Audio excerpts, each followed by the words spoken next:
Tadi pertanyaan, kalau dalam pemeriksaan Dewan Etik apa acuannya? Pertama, kode etik profesi itu sendiri. Misalnya KPU, ya, Komisi Pemilihan Umum, ada pedoman etiknya. Ya, misalnya bekerja cermat, bekerja profesional, kan itu. Oleh karena itu, pelanggaran kode etik disidangkan di DKPP, Dewan Kehormatan Penyelenggara Pemilu. Ya, saya kebetulan beberapa kali menangani perkara-perkara seperti itu ya. Contoh misalnya, pedoman etik mengatakan ketua TPS lah yang sederhananya harus melaksanakan pekerjaan secara profesional. Apa itu profesional? Pedomannya misalnya sebelum memulai pencoblosan diumumkan dulu tata tertib 1, 2, 3 sampai sekian.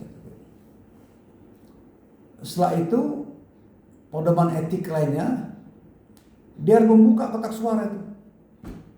Kotak suara ya dibuka, dihitung berapa surat suara, apakah ada daftar katakanlah formulir daftar hadir, ya kan, artinya itu. Dan kemudian pedoman etik lainnya, ketika dia memberikan kertas suara untuk dicoblos, dia harus buka kertas suaranya. Kertas suaranya masih bagus ya, tidak tercoblos, dia lipat dikasih sama pemilih yang sudah mendaftar. Nah, pemilih mendaftar ini boleh lagi dibuka, ya kan? Dia buka, itu etik, itu boleh.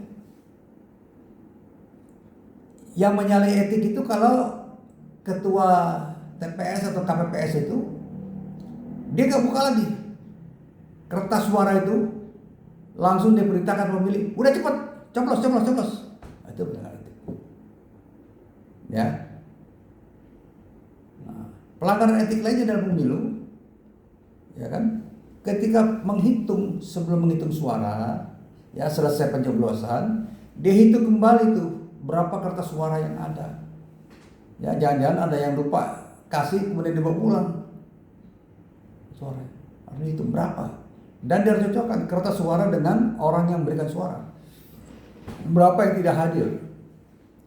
Bahkan kualifikasi ini ada laki dan perempuan misalnya. Ya. Dan kemudian pedoman etik lainnya, dia harus bersikap jujur ya.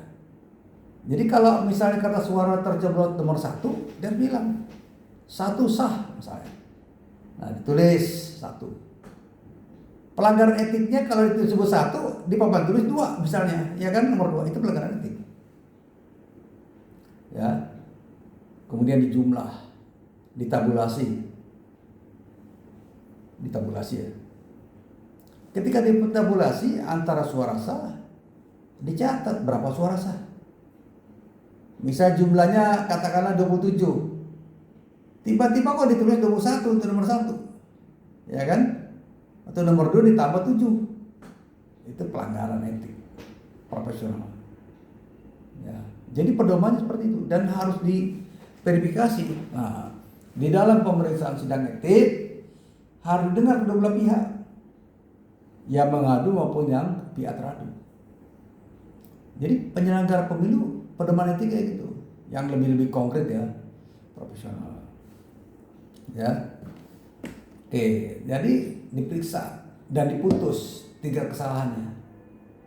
Ya, jangan ada penyelenggara pemilu, ada bisa 15 orang nggak masuk, dia coblos sendiri. Itu pelanggaran etik dan pidana sekaligus.